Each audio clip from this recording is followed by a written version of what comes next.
안녕하세요. 사사히 사람 사는 이야기 사연 읽어주는 남자입니다. 안녕하세요. 재혼을 앞둔 30대 후반 여성이에요. 신은 인간이 감내할 수 있을 정도의 시련을 준다고 하죠. 얼마 전까지 전 그 말을 믿지 않았어요. 제 인생이 너무 가혹하고 박복해서 도무지 앞길이 보이지 않았거든요. 앞뒤가 꽉 막힌 캄캄한 터널 속에 홀로 내던져진 것 같았어요. 아무리 소리를 질러도 누구 하나 들어주는 사람 없고 발을 헛디뎌 발목이 삐어도 누구 하나 손 내밀어주는 사람 없는 그런 곳에서 그래도 살아보겠다고 발버둥 치는 꼴이었죠. 생각해보면 제 불행의 시작은 결혼이었어요. 실업계 고등학교를 졸업하고 조그만 광고회사에 들어간 저는 그곳에서 전 남편을 만났어요. 남편은 영업부 만년 대리였죠. 한눈에 봐도 성격상 영업직이 맞지 않는 사람이었어요. 내성적이고 숫기가 없어서 모르는 사람들 앞에서는 말도 잘 못하는 성격. 그런 사람이 영업을 따보겠다고 접대를 하고 방문 영업을 하려니 본인은 또 얼마나 힘들었겠어요. 인간적으로 불쌍한 사람이었어요. 사람은 착하지만 나이 많고 능력 없는 이 남자가 저도 모르게 신경이 쓰였어요. 처음엔 위장약이나 숙취해소제를 챙겨주며 안면을 텄고 조금 편해진 뒤에는 종종 도시락을 챙겨주었어요. 그러다 함께 술도 마시고 주말에 놀러도 다니는 사이가 되었죠. 물론 회사엔 비밀로요. 회사에선 그렇게 숫기 없어 보였던 남자가 저랑 둘이 있을 때는 꽤 박력 있는 남자로 변했어요. 아무래도 나이 차이가 있어서 그랬나 봐요. 만난 지 한 반년쯤 지난 어느 날이었어요. 남자 둘이 투룸에 살면서 월세를 부담했던 같이 살던 친구 녀석이 이번에 독립해서 나가느라 방이 비는데 혹시 자기랑 동거하면 어떻겠냐고. 이제 23이었던 저에겐 동거라는 말이 굉장히 불순하게 느껴졌어요. 하지만 밤마다 이 남자와 헤어지는 게 싫었던 것도 사실이었죠. 그래서 집에는 실고동창 셋이서 같이 살기로 했다고 거짓말을 하곤 그 사람 집으로 들어갔어요. 친구가 보증금 반을 빼가는 바람에 며칠 내로 나머지 보증금을 채워줘야 한다기에 제가 그 부분을 채워주겠다고 했고요. 대신 월세는 그이가 다 내겠다더군요. 저야 그 편이 훨씬 좋았죠. 보증금은 헐리지 않고 나중에 돌려받을 수 있으니까요. 남녀가 같이 살다 보니 방을 따로 쓴다고는 해도 아무 일이 없을 순 없었어요. 그이와 2년 가까이 사는 동안 전 2번의 임신을 했고 한 번의 낙태수술과 한 번의 유산을 경험했어요. 혼인신고를 한 건 2번째 임신 때였어요. 그땐 정말 낳아 기르자고 합의까지 했었는데 어느 날 밤 사건이 벌어졌죠. 2번째 임신을 하고 회사를 그만뒀던 저는 전업주부로 지내고 있었어요. 남편 혼자벌이로 살자니 많이 버거웠죠. 그렇다고 못 살 정도는 아니었어요. 남편이 월급을 온전히 가져오기만 했다면. 언젠가부터 남편은 월급을 쪼개서 가져왔어요. 영업 실적이 안 좋아서 일단 자기 돈으로 채워놓고 나중에 빼오기 때문이라고 했어요. 남편 실적 안 좋은 거야 회사 다니면서 하도 봐온 일이라 그러려니 했죠. 그러던 어느 날 점심을 먹고 잠깐 멍 때리고 있는데 누군가 문을 두드렸습니다. 누구세요?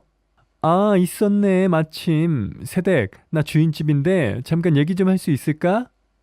주인 아줌마는 밀린 월세를 언제까지 줄 수 있냐고 물어왔어요. 분명 이번 달분까지 남편이 갖다 드렸는데 무슨 소리냐고 했더니 아주머니는 금시초문이라는 듯 알량한 보증금까지 다 털어먹은 지가 언젠데 그런 소리냐며 오히려 저한테 충고를 하시더군요. 세댁, 내가 자기 같은 딸 있는 엄마로서 해주는 말인데 어지간하면 그 남자랑 헤어져. 세댁 남편 자기가 생각하는 그런 사람 아니야. 이런 남자랑 더 얽혀봤자 좋은 꼴 못 봐. 이러시더라고요. 전 월세 좀 밀렸다고 지금 남의 신랑 욕을 하는 거냐고 화를 내며 아줌마를 내쫓았어요. 그리곤 씩씩대며 앉아있는데 순간 얼마 전 있었던 일이 불현듯 떠오르더라고요. 자기야, 주민번호가 어떻게 되지? 내 주민번호는 왜? 별거 아니야. 사거리 치킨집 김 사장님 있잖아. 거기서 행사를 하는데 추첨해서 선물을 준다나 봐. 경품 응모해보려고. 그리고는 분명히 제가 화장실에 들어가 있는 사이 휴대폰 문자가 온 소리를 들었어요. 그 소리에 제가 휴대폰 좀 화장실로 넣어달라고 했더니 못 찾겠다며 시간을 끌었죠. 하지만 화장실에서 나와보니 제 휴대폰은 평소 그대로 TV 선반에 놓여 있었어요. 방금 전까지 남편이 제 휴대폰을 사용한 것 같은 느낌이 들었어요. 그땐 그저 기우일 거라 생각했어요. 근데 그게 아니었던 모양이에요. 그리고 저의 그런 예감은 얼마 뒤 현실이 되어 나타났습니다. 남편의 본성이 드러나기 시작했어요. 이거 뭐야? 내가 언제 이런 데서 대출을 했다고? 자기야, 이것 좀 봐봐. 누가 내 이름 사칭해서 돈 빌렸었나 봐. 사금융 업체에서 제 이름으로 독촉장을 보냈더라고요. 남편은 세상에 무슨 그런 일이 있냐며 남의 집 불보듯 했죠. 하지만 제가 독촉장을 들고 경찰서로 가려고 하자 그제서야 아, 내가 좀 급하게 썼어. 금방 갚아줄게. 조금 전까진 모른 척하더니 경찰서에 간다는 소리에 이실직고를 하는 겁니다. 남편이라는 사람이 이렇게 대놓고 거짓말을 하다니. 그리고 이젠 오히려 큰 소리 치는 거예요. 아씨, 막말로 집구석에 놀고 있는 주제에 명의 좀 빌려주는 게 뭐 그렇게 대수냐? 누군 나가서 죽어라 뺑이 돌고 있는데 아, 신고해. 그 돈 내가 다 썼어? 집세 내고 네 밥 사 먹이느라 다 쓴 건데. 그러더니 그날 밤 진탕 술에 취해 들어와 세간을 부수고 절 때리더라고요. 처음 한 번이 어렵지 다음은 쉽다고 그날 이후 남편의 폭력은 일상이 되었어요. 알고 보니 회사에서 공금 횡령을 하다 잘린 지 반년도 넘었더라고요. 그동안 여기저기 제 이름으로 빌린 돈과 제 카드로 돌려막기를 해왔던 겁니다. 제가 냈던 보증금은 이미 월세로 까인 지 오래됐고 허구한 날 술에 그리고 도박에 남편은 더 이상 망가질 수 없을 정도로 망가져 버렸어요. 전 남편한테 따졌어요. 망가지려면 너나 망가지지. 왜 내 인생까지 시궁창에 밀어넣어? 너 때문에 나 이제 통장 하나 못 만들게 됐어. 내가 왜 너 때문에 이러고 살아야 돼? 말해봐. 너 이러려고 나한테 접근했니? 그런 거야? 전 그동안 참았던 말들을 쏟아냈어요. 그러자 술에 취해 있던 남편은 그대로 달려들어 절 바닥에 밀치곤 발로 걷어찼어요. 그때 결국 전 유산이 되고 말았죠. 그 상황에 제 손으로 119에 신고를 해서 전 병원에 실려가게 됐어요. 달려온 119 대원을 보자 그대로 실신했고 그리고 정신을 차려보니 연락을 받고 달려온 여동생이 병상을 지키며 울먹이고 있더군요. 퇴원 후 전 남편과 이혼을 했어요. 하지만 빚은 고스란히 제가 떠맡게 됐고요. 그게 이혼의 조건이었어요. 그렇게 하지 않으면 순순히 이혼해주지 않을 걸 알았기에 저에겐 다른 방법이 없었어요. 그날부터 제 인생은 시궁창으로 변했어요. 남자에 미쳐 가족도 버리고 집을 나왔던 저는 도저히 친정으로 갈 수도 없었어요. 그래서 고시원에 방을 얻고 고깃집 서빙부터 편의점 아르바이트까지 하루에 2탕, 3탕을 뛰며 돈을 벌었어요. 하지만 빚은 좀처럼 줄어들지 않았고 전 늘 돈에 허덕이며 살아야 했어요. 그러다 보니 연애는커녕 썸도 타보기 힘들었죠. 접근했던 남자들도 제 사정을 알고는 다들 주랭랑이었으니까요. 결혼 소개 업체에서도 모든 사정을 말하고 가입했는데 업체에서 연결해준 사람이 그런 저의 사정도 이해하고 빚을 대신 갚아준다길래 만남의 자리로 나갔더니만 60이 넘은 돌싱남이 자리에 나왔어요.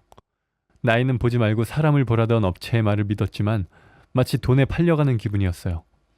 대화도 안 통했고 아무런 감정도 들지 않아 그냥 자리를 일어날 수밖에 없었죠. 그 후론 에휴, 제 주제에 무슨 남자 덕으로 빚을 갚겠다고 전 모든 걸 다 포기하고 돈 버는 일에만 혈안이 되어 살아가던 어느 날이었어요. 점심시간이 지나 배달 주문이 하나 들어왔어요. 사장님이 근처 사무실이니까 후딱 갖다 주고 오라더군요. 그래서 제육볶음 하나를 들고 배달을 갔어요. 사무실은 책상 하나에 마네킹이 있었고 옷들을 가득 담은 비닐들과 옷걸이 행거가 있었어요. 젊은 남자 혼자 앉아 바쁘게 일을 하고 있더군요. 다가가서 보니 사진 포토샵을 하고 있더라고요. 전에 광고회사에 있었던지라 한눈에 봐도 쇼핑몰을 하고 있다고 알 수 있었죠. 남자는 절 보더니 1인분만 시켜서 죄송하다며 연신 사과를 했어요. 전 상관없으니 맛있게 드시라고 하고 나왔죠. 그날 이후로도 그 사무실에선 주문이 자주 들어왔어요. 그럴 때마다 제일 나이가 어린 제가 배달을 나갔죠. 그렇게 사무실을 드나들면서 그 청년 사장과 많이 친해졌어요. 의류회사를 다니다가 자기만의 스타일을 판매하기도 하고 제작도 해보고 싶어 독립해 1인 회사를 차린 건 한 반년쯤 됐다더라고요. 1인 회사, 말이 좋지 정말 사소한 것 하나까지 다 혼자서 할 수밖에 없는 생 노가다, 시간 노가다의 힘든 일이었어요. 원래는 직원을 두고 해야 하는데 아직은 그럴 여유가 안 돼서 혼자 일당백 노릇을 하고 있던 거죠. 그래도 자신의 꿈을 믿고 열심히 하는 모습이 나이는 저보다 2살 연하였지만 생각하는 거나 삶을 살아가는 방식은 제 오빠뻘이었어요.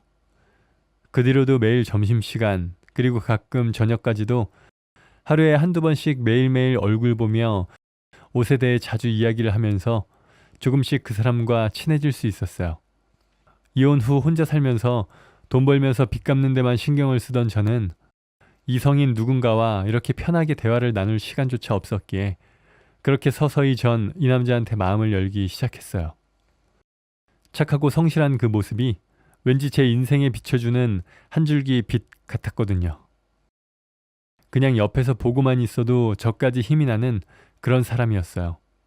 그리고 얼마 뒤 우린 정식으로 교제를 시작했어요. 전 식당 일이 끝나면 남친 사무실로 달려와 함께 배송 포장도 하고 야식도 시켜 먹으며 데이트를 즐겼죠. 남들처럼 맛집을 찾거나 여행을 떠나진 못했지만 일을 하면서도 서로가 있어서 마냥 즐겁고 좋았죠. 하지만 기쁜 뒤에는 늘 슬픔이 고개를 내미나 봐요. 제 사정 얘기를 하고 얼마 안 돼 남친도 연락이 뜸하고 전화통화도 많이 줄어들었어요. 아, 이 남자도 역시 똑같은 남자인가 보다 생각하던 어느 날 집 근처에 다다랐을 무렵 길 건너 도로에서 걸어오는 남친이 보였어요. 남친 옆에는 젊은 여자가 있었죠. 다가가 자세히 보니 글쎄 제 여동생이었어요. 순간 머릿속이 짜릿했어요. 일단 저는 몸을 숨겼죠. 그리고는 여러 가지 경우의 수를 돌려봤어요. 우연히 만난 건가? 아니야. 설마 양다리?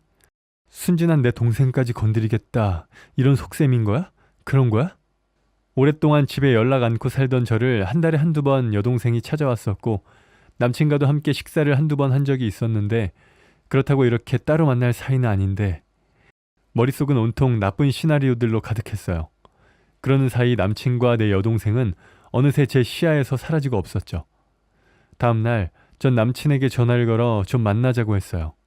그랬더니 글쎄 미안한데 내가 좀 바빠서 나중에 연락할게. 제가 무슨 전염병 환자라도 되는 것처럼 남친은 절 피했어요. 점심에도 식사 주문도 끊겼고 퇴근 후 사무실에 찾아가 봤지만 문은 굳게 닫혀 있었죠. 그렇게 거의 2달이 다 되어서야 남친을 만날 수 있었어요. 하지만 남친은 대놓고 피곤한 기색을 내며 일찍 집에 들어가려고만 했죠. 도대체 뭘 하고 돌아다니는지 눈 밑에는 다크서클이 가득했고 몸에는 기운이 쫙 빠진 사람 같았어요. 설마 양다리 걸치느라 양쪽에서 힘 빼서 이러는 건 아니겠지? 급기야 전 불순한 상상까지 하게 됐죠. 그렇게 의심이 들기 시작하니 남친의 행동 하나하나가 모두 의심스럽게 보였어요. 그러던 어느 날이었죠.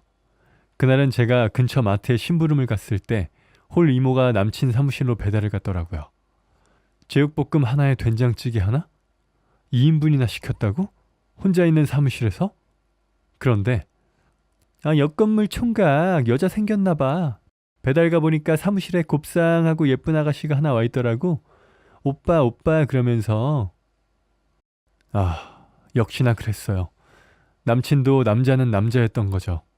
자기보다 나이도 많고 빚도 있고 게다가 이혼 경력까지. 제가 뭐 하나 내세울 게 없잖아요. 그동안 이런 여자가 좋다고 해준 것만으로도 기적이죠. 반면 제 동생은 나이도 어리고 번듯한 직장인에 빚도 없고 저랑은 비교가 안 되죠. 순간 너무 비참했어요. 제 동생이랑 비교해야 하는 못난 언니의 처지가요. 그래서 일찌감치 제가 물러나기로 결심했죠. 은우씨, 오늘 저녁에 잠깐 보자. 할 얘기가 있어. 전 전화를 걸어 약속을 잡았어요. 퇴근 시간을 기다리며 서빙을 하는데 정신이 딴 데 있어 그런가 오늘따라 실수가 잦았어요.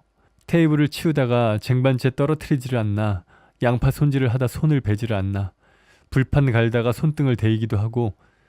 하지만 이상하게 하나도 아프진 않았어요.